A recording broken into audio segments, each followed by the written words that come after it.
Okay, well, thank you. It's a pleasure to be here. And I am, I guess, the last speaker of the day, so I have a high bar to cross, which is to be interesting, which may be hard because I'm talking about the internet economy.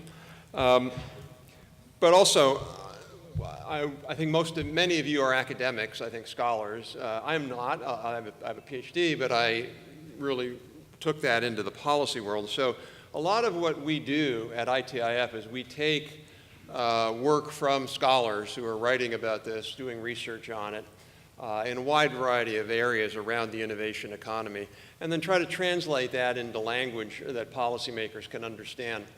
Not to say that they don't read journal articles, but maybe not all the time, and they probably don't understand what regression analyses are.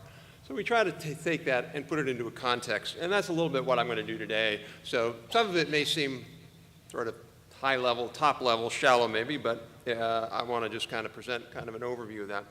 So ITIF, for those of you who don't know, we're a think tank. We just celebrated our 10th anniversary. And the goal really was to be a think tank that policymakers around the world could access for information and analysis and advice and ideas around how to grow their innovation economies. And one of the things we learned early on was that even though we're based in the US, that we would get delegations of policymakers coming through Washington, or we would get invited to come to other places, and invariably people were dealing with exactly the same kinds of questions. How should we deal with this thing called net neutrality? What should we do about privacy? How do we make sure that we are taking advantage of the latest advances in IT, like IoT or Internet of Things? What's this thing called big data and data analytics and machine learning all about? So a lot of policymakers are grappling with the exact same problems, the exact same challenges, to be fair, in the context of their own political economy.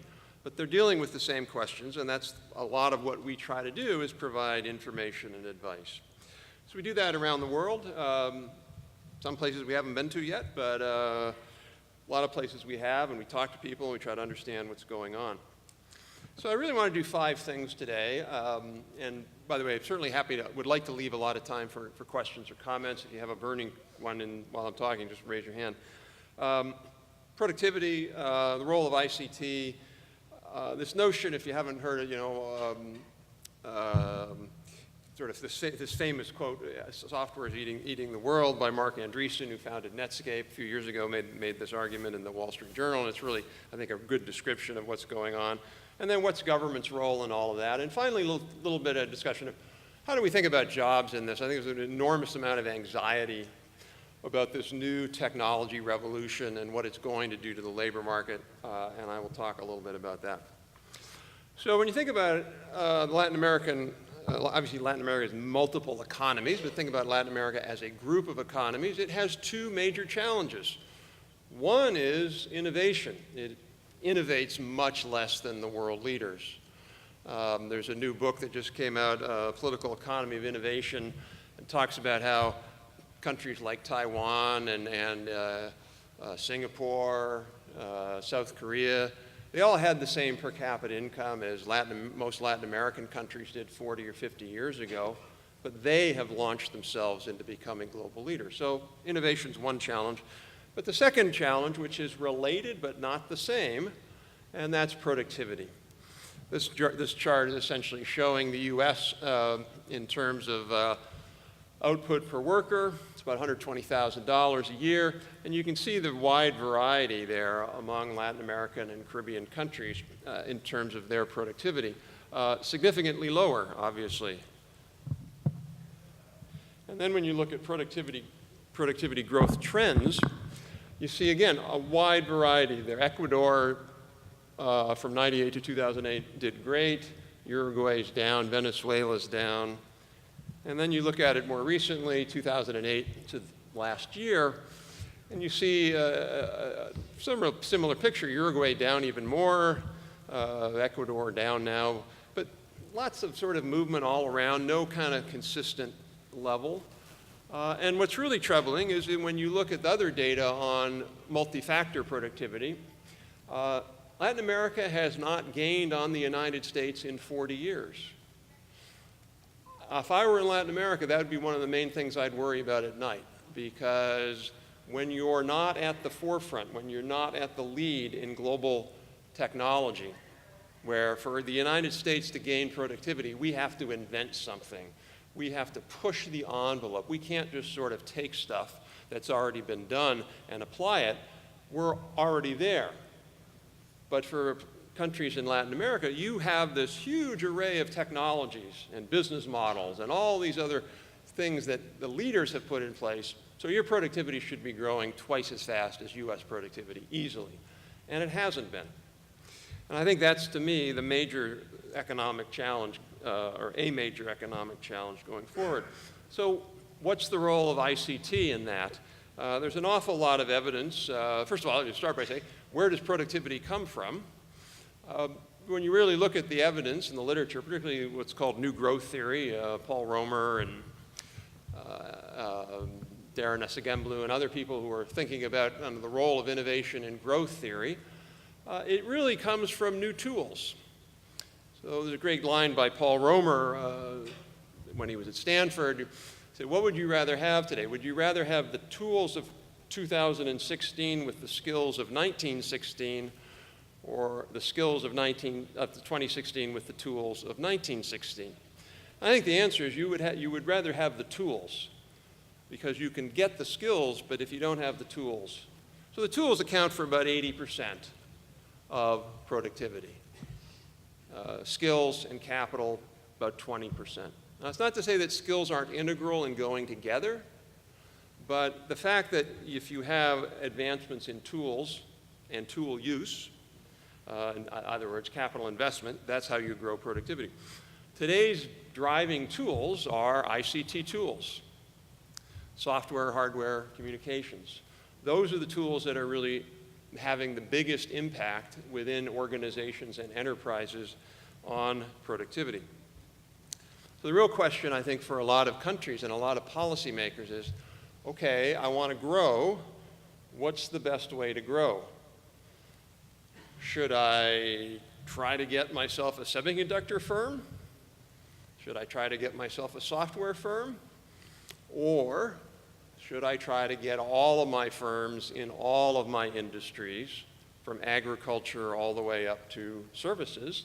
Should I try to get them to be robust ICT users? And the answer from an array of scholarly literature in country after country is that over 90% of the benefits you get from ICT in any national economy are from its use, not from its development. Now, having said that, that doesn't mean you shouldn't care about the development. You shouldn't care about seeing if you can grow some software companies or some device companies or whatever those might be. But if you're a policymaker and you think that you're going to have that be the engine for your economy, I think you'll be sorely disappointed. Now, the reason this is important is, as I'll talk a little bit later, some of the policies that you might want to use for cooking actually hurt eating. So it'd be one thing if you could just say, oh, let's put in place a bunch of policies like, for example, better computer science education. That's an unalloyed good that helps eating and cooking. But high tariffs on ICT imports, that helps your cooking, because maybe your domestic IT firms are a little protected and maybe they can gain a little more market share. But it hurts eating because it raises prices. So sort of keep that in mind as we go along. So a few studies. I mean, I could list a whole bunch more, and there are hundreds more from many, many other countries. But overall study, I think the World Bank did a 10% increase in ICT capital stock, grows GDP 0.45%. Another study just came out from the Inter-American Development Bank looking at broadband, had a significant impact on productivity in firms in Latin America. A Colombian study on manufacturing found that Colombian firms that used more ICT had significantly higher labor productivity. Another study of Chilean manufacturing and service firms found the exact same thing. So there seems to be kind of a universal understanding or findings, I should say, that firms that adopt more ICT get more bang for the buck. They get higher productivity. Now, what I didn't put on this slide, which I should have, is there's a bunch of interesting research from McKinsey Global Institute, Eric Bernolfson at MIT, in the Sloan School there, where when you look at companies and you look at the benefits they get from ICT usage, whether that's software adoption or hardware or whatever it might be, there's essentially, it's hard to describe it, but it's basically, think about a 4-cell quadrant. If you're having high ICT adoption in your firms and the firms are adopting digital practice, best practice business models and business practices, that's where you get significantly higher gains in productivity. So in other words, it's not just getting firms to adopt ICT. They have to use the ICT to transform their business models. Some of those things are devolving authority down farther from the top line because ICT gives workers more tools, digitizing every single process, using ICT for accountability. And Bernolfson's book goes through an awful lot of those to look at that. But the key there, I think, is that many, many companies think about ICT and using it just as, well, I'm going to use ICT, and they don't use it to transform their business models. There was a very good study that John Van Reenen at London School of Economics and Nick Bloom at Stanford did, where they looked at essentially British firms, UK firms in the UK, and American firms in the UK. And they controlled for differences in size and industry and all that, so they tried to get matched pairs, if you will. And they said, what's the difference in the use of ICT and the benefits of ICT? And what they found was that the US firms didn't invest any more in the UK than the UK firms invested. The UK banks invested the same amount, the American banks over there, American insurance, whatever. But the American companies got significantly more bang for the buck. They got more benefit from the ICT they used than the British firms did. And that really boiled down to essentially a different approach to management and a willingness to use ICT to disrupt business models and, frankly, to disrupt work. The British firms were more reluctant to use ICT to just sort of destroy whole kinds of work processes and, frankly, lay workers off, and the Americans were more willing to do that.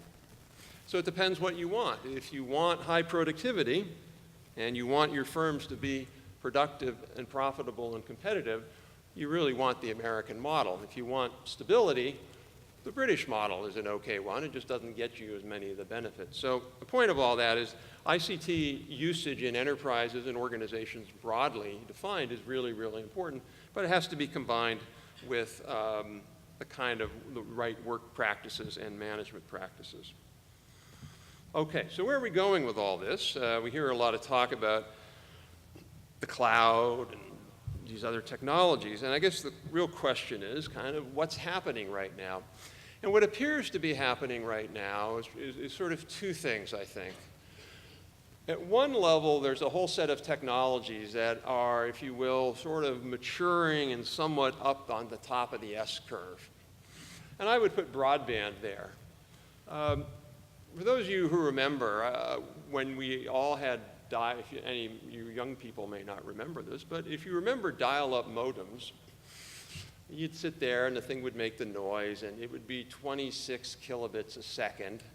And it would take forever to have even a sort of just text website come up. So it was a huge deal when we went to always-on modems through broadband. It wasn't dial-up.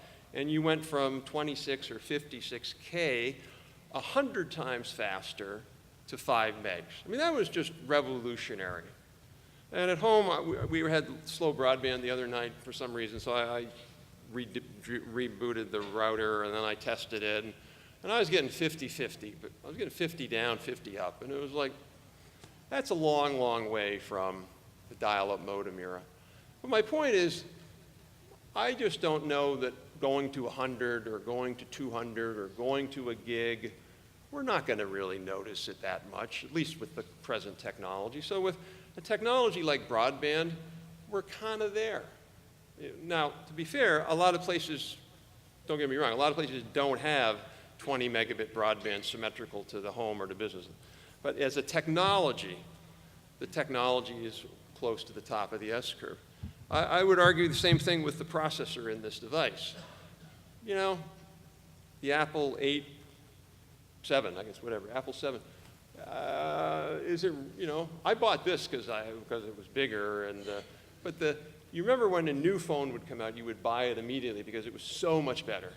And today they're kind of eking out little tweaks, little things that are different, a few things here and there. The size is a little better, the battery life is a little better, but not revolutionary like the way it was for many, many years. So part of the system, I think, is in that environment. I think cloud is in that environment too. Now, to be fair, lots and lots of enterprises still haven't moved to the cloud, which is a surprise to me because the cloud is so much easier and so much cheaper. But it's there, it's not going to change that much. I think what's going to change, though, are these technologies. These are technologies that are largely at the beginning of the S-curve. They're not really all that powerful yet. They're pretty expensive and they're a little clunky, but they're getting better a lot. They're getting better quite quickly. So artificial intelligence, we're just seeing breakthroughs in that constantly. There was just an article today about how NASA is using AI for all sorts of different kinds of land exploration.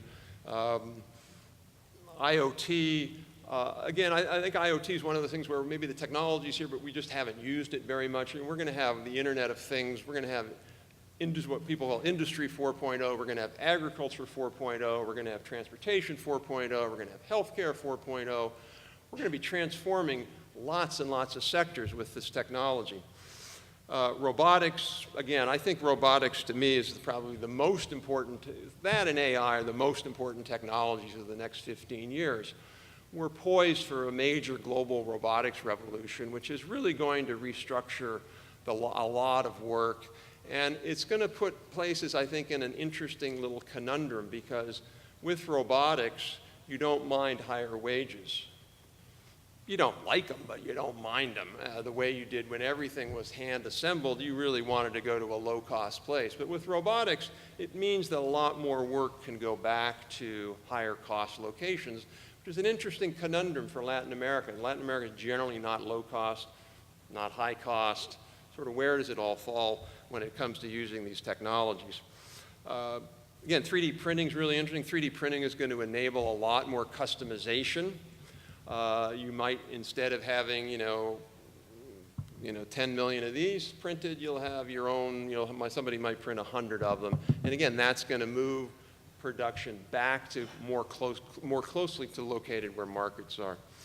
Okay, so I'll stop there, just saying these are interesting technology wave that's coming up, and I think we don't know kind of the implications either about economic geography. We can sort of have some assumptions about economic geography.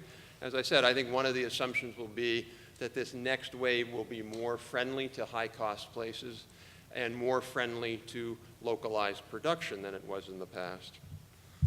So, again, as I mentioned, Mark Andreessen, the founder of Netscape, coined this term, software is eating the world. And when you look at what Silicon Valley was doing in 2000, a colleague of mine, Dave Moschella, a thing called Leading Edge Forum, did a little analysis of this. Virtually every firm in the Valley in 2000 was in the information industry. They were making software, they were making hardware, they were making printers, they were doing databases, they were doing something related to the information industry. Today, about half of the companies in Silicon Valley are not in the information industry. They're in finance, they're in transportation, Uber, they're in hotel rentals, Airbnb. They're in this thing called Zenefits, which is automating benefit delivery for small companies, a big industry where lots and lots of people go out with small companies and help them with their benefits. That company's automating it. Coursera, a company that's trying to automate, if you will, higher education. So a big portion of what's happening now in the tech space are tech companies going into somebody else's industry and eating that industry, disrupting that industry and trying to capitalize on it. And that has, I think, really, really big implications, again, about where things are going to be. Now, if you think about an industry that every local economy could rely on for a long, long time, it was the taxi industry. You know, you got a bunch of taxis, they charge you too much, and they have really bad service, but you don't really have any choice because they're sort of use their political power to manipulate regulators, and the owners all live locally.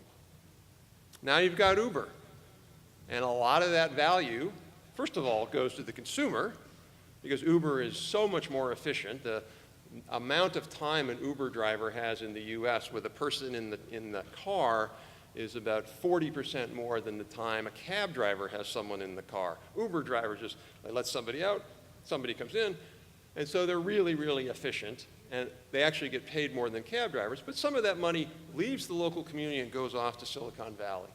So what we're seeing are a whole bunch of new industries that are now becoming globalized, that used to be local, and now they're becoming global, and that has, I think, important implications. But the second big implication here, really, I think, is about productivity. All of these industries have the potential to really disrupt and get rid of a lot of work in the middle and dramatically raise productivity.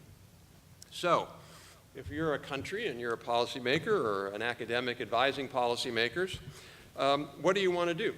And I think a couple of principles. One, I think we need to put enterprises first. And by that, I don't mean subsidize them or anything like that. But when you're in a country where your productivity is relatively low, you're not going to have a lot of people using the internet because a lot of people don't have money. I've been in meetings where there's a discussion about how do we get people with $5 a day to use the internet. Good luck with that, because they're going to spend that money on food. The goal should be to get them $100 a day. Then they're going to use the internet. And the way to do that is to really focus on enterprises first. Get more and more companies to be able to use ICT effectively, to be able to raise productivity, which then translates into higher wages and or lower prices. So that's things like making sure that your broadband providers, your broadband policy, really do a good job of serving enterprises. It's surprising in many places how bad enterprise broadband is. I remember a number of years ago we did a little study of hotel technology in downtown Washington, and this was, I have to grant, a few years ago, but the hotels would wait until 3 in the morning to upload their data to corporate headquarters because they didn't want to overload the internet. Now they don't have to worry about that. But so focusing on making sure enterprises have good broadband, tax policy so that companies do, and critically ICT skills so that enterprises can have the skills they need to use that. The last thing I'd just say on that, by the way, is really about the cloud. There's a study that I was a reviewer of, the US government did, and it was a really interesting study in the sense of it showed that with the cloud, you really don't need, enterprises don't need as many skills as they used to have to have.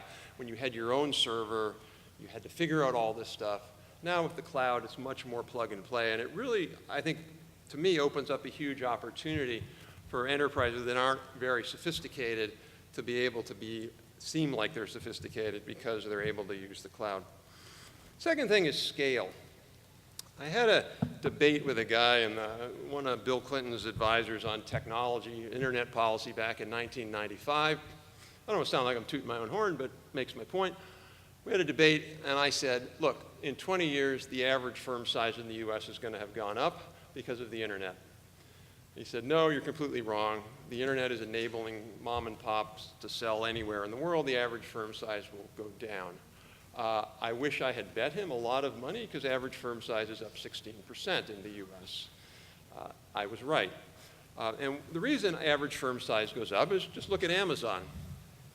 Just one example of that. You know, we've lost thousands and tens of thousands of small retailers in the US. We've lost tens of thousands of small bookstores, travel agents, you name it.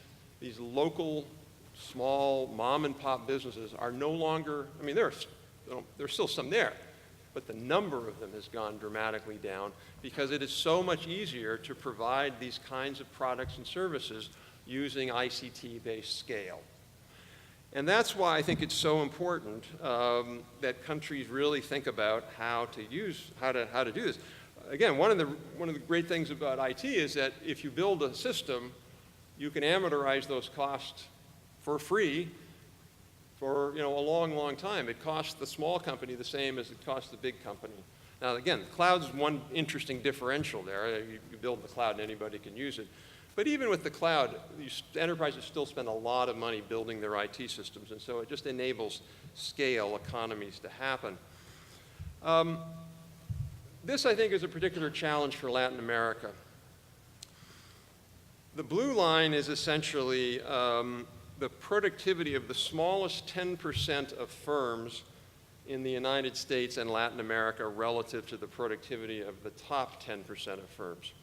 So in the United States, in any industry, on average, the best firms, the best 10% of firms have, let's say, a productivity rate of 100, and the worst have a productivity output of 50. So they're half as productive. In Latin America, the worst firms are 10% as productive as the leaders are.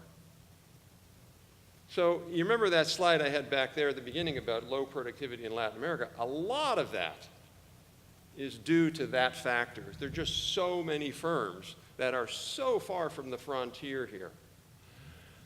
The orange line is the average firm size. So the average firm size in the US is 1, let's say. Let's say it's, I don't know, I can't remember what it is. Let's say it's 300 workers. In Latin America, it's 150. Here's an interesting stat for you. Everybody remember what mode is? Okay. The number where the more numbers are on top and fewer numbers, same numbers are on the bottom. Not average, but mode. The modal size of a US manufacturing firm is 40.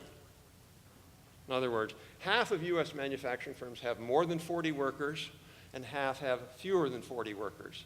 Anyone want to guess what the modal firm size of Mexican manufacturing firms are? 1. Half of the firms have 1 or less employee, and half have more than 1. So the fact that ICT really enables scale, and that scale enables productivity, suggests that Latin American policymakers need to think differently about small business. I hear all the time, you go to countries and small businesses are the source of all great things, and mom and pop and all that stuff. Yeah, not really.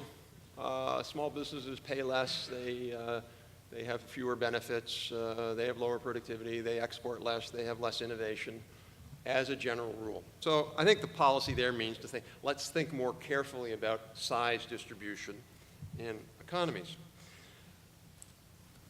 So I think that means, number one, reduce subsidies and regulatory preferences for small firms. There's a very good study that a scholar, professor in Argentina sent me. Argentina is a very interesting country because it's one of the only countries in the world that had negative productivity growth for the grocery store industry. You really have to work hard to get negative productivity growth over 10 years in the grocery store. The Russians had 5% a year growth in productivity in the grocery store industry. Argentina had negative.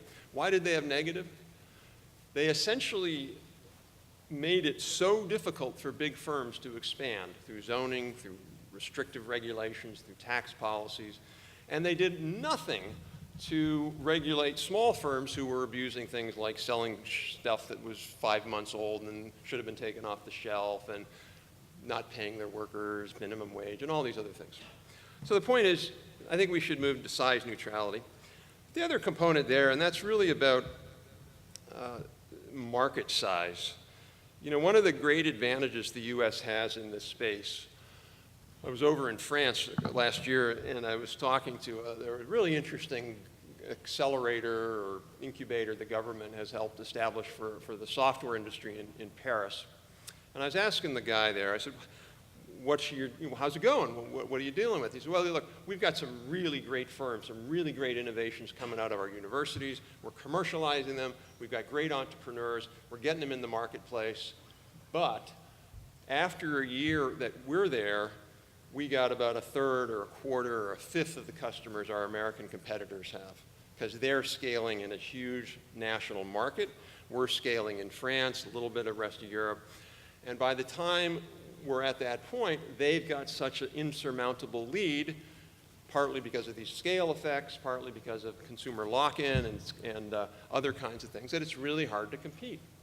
And I think that says a lot about Latin America. I mean, you at least have an advantage. When you go to Europe, the Swedish don't speak French and the French don't speak Greek. They sort of try to all speak English, but you all, with the exception of Brazil, in theory, all speak Spanish. So you should have this great giant market that's available to you. And to me, again, that's partly a political challenge. Are there things that you can do to create more integrated markets so that a startup firm in Costa Rica can scale, not just in Costa Rica, but in every Latin American country at once, and get in there and understand that the rules are going to be understandable. There aren't going to be barriers to doing that. All right, another principle is really about embracing disruption. And I think this is a really, really hard one for Latin America sometimes. I don't know where that Uber thing is, but probably France, because they hate Uber drivers over there. Actually, Uber drivers over there don't even have Uber on their windows because they're afraid of getting beaten up. Seriously. But I think the point here is you can't really get innovation unless you're willing to allow technology that's taken by new firms or existing firms that want to disrupt other firms and let it happen. You know, look, I don't know how long it's going to take here, but you know, in 10 years in the US, the cable TV industry, the sort of you know, direct multi-channel video channels that people subscribe to, it'll be really, really a small industry. That's my prediction. Maybe it's 20 years, but at some point in time, it'll all be over the top.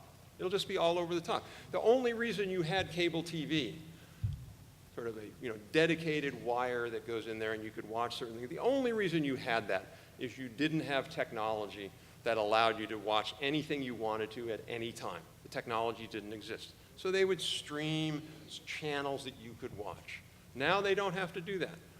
And so if you're a country, you're like, do I want to defend the cable monopoly and just sort of try to keep Netflix and other competitors out? Or do I just want to say, let's have a level playing field and let consumers decide how that's all going to play out? That's generally what we're doing in the U.S. In fact, if anything in the U.S., the U.S. FCC, Federal Communications, is actually tilting towards over the top, which is another story. But the point is, to be an innovation leader, or at least not to be a laggard, you have to be open to embracing disruption. Okay, so what can government do? I think a few things government do. Number one is just put growth first. Put technology-enabled growth first. I'm really struck by, if you've read the UN Sustainable Development Goals, they're really good goals, really important goals. There's 17 of them, I believe. However, 17 goals, and not one of them says, let's raise growth in poor countries. Not one of them. So we need a goal 18 that says, if you're a developing country or you're sort of at half of what the US productivity level is, you ought to set a goal of doubling your productivity in 15 years. That's perfectly doable with about a 5% productivity growth rate a year. And so I think, again, unless policymakers say that's what they want, it's going to be a lot harder to do. Secondly, as I said before, really think about innovation in all industries. It's not enough to have a laptop assembler. And I know in one Latin American country I won't name, they forced a company to come in that makes kiosks for going to the bank. They made them come in and open up a factory. Look, unless you have, I'll skip that, unless you have innovation in all industries and IT, you're not going to do well. A third one is don't raise ICT costs. Now you'd think that's kind of a no-brainer, like, yeah, I want firms to adopt and I want consumers to buy this stuff. Why would I go and do it? Why would I raise ICT costs? Well, a whole boatload of countries do that. This was a study we did ranking 126 countries on how much added cost, not the VAT, which applies to everything, but special costs either through tariffs or special ICT taxes do they add to these products? The reason I did that study is I was in Brazil and I was talking to somebody. I said, how often do you get to the US? They said, oh, we go to Miami all the time to buy iPads and, computers. I said, why do you go to Miami to buy that stuff? He goes, well, the government puts huge tariffs on it and taxes on it. So it's a lot cheaper for us to get on a plane, go to Miami, and buy the stuff. So that's really a simple thing. Columbia really did, I think last year, year before, did a big revamp, really did a great job reducing these taxes and tariffs. But again, simple thing a country can do. Another thing countries can do is really just try to think about the kind of business model burdens and limitations. And I'll start with privacy. I think the debate that we have, or a lot of countries have, is you either have a regime with very heavily regulated privacy where you can't do anything with the data, or you have this free-for-all where nobody has any privacy. This is generally how the Europeans and the European Commission thinks about the world. There's a very good study by Catherine Tucker at MIT who did a study of the European Privacy Directive, and she found that because the restrictions on using data are so onerous that the ability to make money through eyeballs, so most internet stuff is free. It's not government subsidized. Internet applications are free because people make money on the advertising. The ability to do that in Europe is constrained by about 60%. So it's about 60% less effective. The ads, you get 60% less money in Europe than you do in the US. So I think the key here is think about how you can have reasonable privacy rules, particularly through opt-in, that are strongly enforced, but that at the same time give your internet companies the ability to use data in effective ways, particularly around innovation. Restrictive product and service market regulations. Again, lots and lots of studies on that, World Bank, a whole bunch of studies on that show that labor market regulations significantly reduce ICT uptake. In Europe, for example, in some countries, it's very, very hard to fire somebody. And not surprisingly, firms don't adopt a lot of IT. Why would you adopt IT if you can't fire somebody that you don't need anymore? Also, product market regulations. Again, I think there's a lot of push in some places to, well, let's see, this sort of sounds like it's a voice call because I'm on Skype, so I better regulate Skype like I regulate circuit switch telephony. I just don't think that's the right thing to do. That Skype is a completely different animal. It's using internet protocols, it's over the top, it's not the same. So I think it's a huge mistake to sort of take a lot of these emerging internet applications and put the same burden that you would put on legacy incumbent applications. If anything, think about, again, the US I think is a model here. We took away regulations on things like text messaging. Okay, and then just the last one, really think about making government a force for digital innovation. Governments can do a lot. UK, for example, I think was one of the leaders on that. They created a thing called Government Digital Services, which is really this innovative arm within the UK government to digitize government services. Every agency in every country ought to be charged with having an IT-led innovation plan. Every agency ought to have a chief innovation officer that thinks about how that agency can be innovative and how, when they touch other parts of the economy, they can make sure that they help support innovation.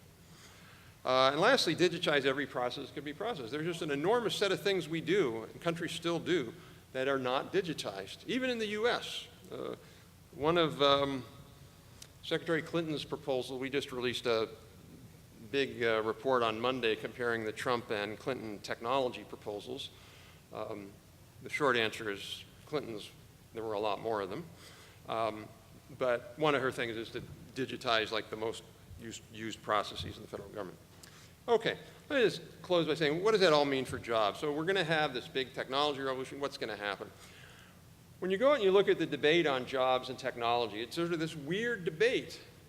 People don't even, I think, understand that sometimes you read articles in the New York Times that incorporate both sides without even understanding that both sides cannot be true.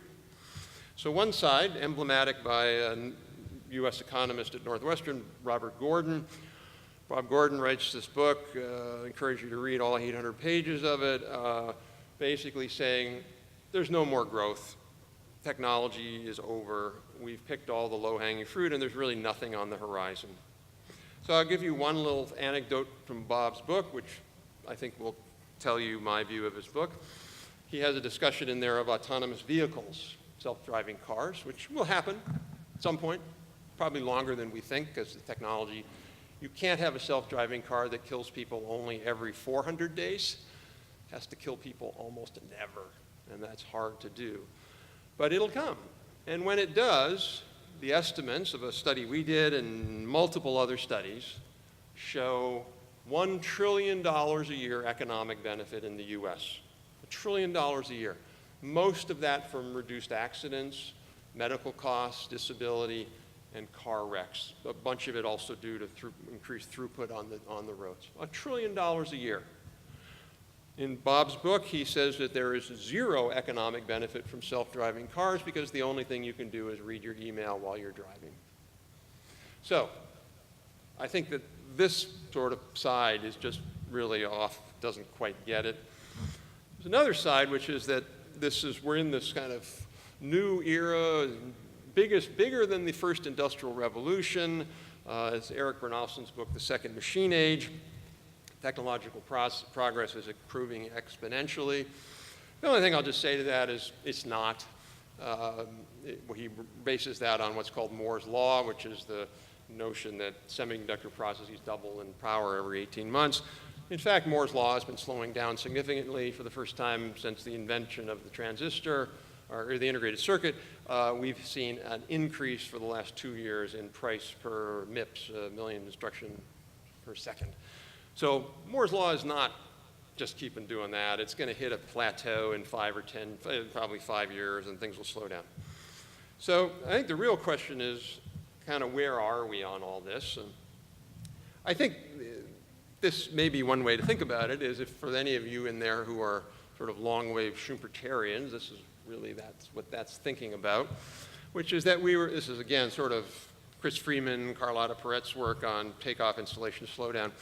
We're sort of in that period, I think, we're sort of up here with the digital IT system, digital electronic technologies making this huge, massive effect, but we're kind of near the top of that for some of these technologies, and I think that's a big part of why we're seeing a global slowdown in growth, not just in the US, but around the world, really about productivity growth rates of about half of what they were a decade ago.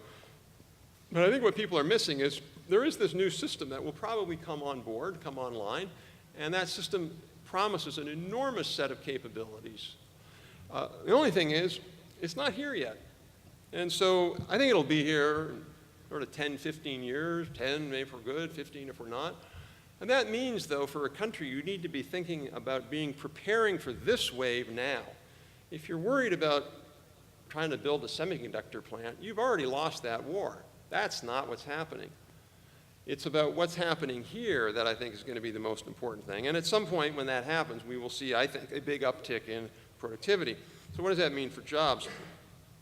I think what it means for jobs is we shouldn't worry about the number of jobs. Okay, there's two arguments that I think people make, and only one of them is valid. One argument is we're going to get just structurally high levels of unemployment. So there are people in the US and elsewhere, the UK, who argue we'll get 50% unemployment. For those of you who are economists, you know the term lump of labor fallacy, which means if in the lump of labor fallacy, you destroy a job, it's gone forever and there's nothing to replace it. The lump of labor fallacy is a fallacy because every time productivity goes up, one of three things happen. Wages go up, prices go down, or profits go up. One of those three things happen. Has to. And that money then gets spent and translated into economic growth. Let me ask you a question.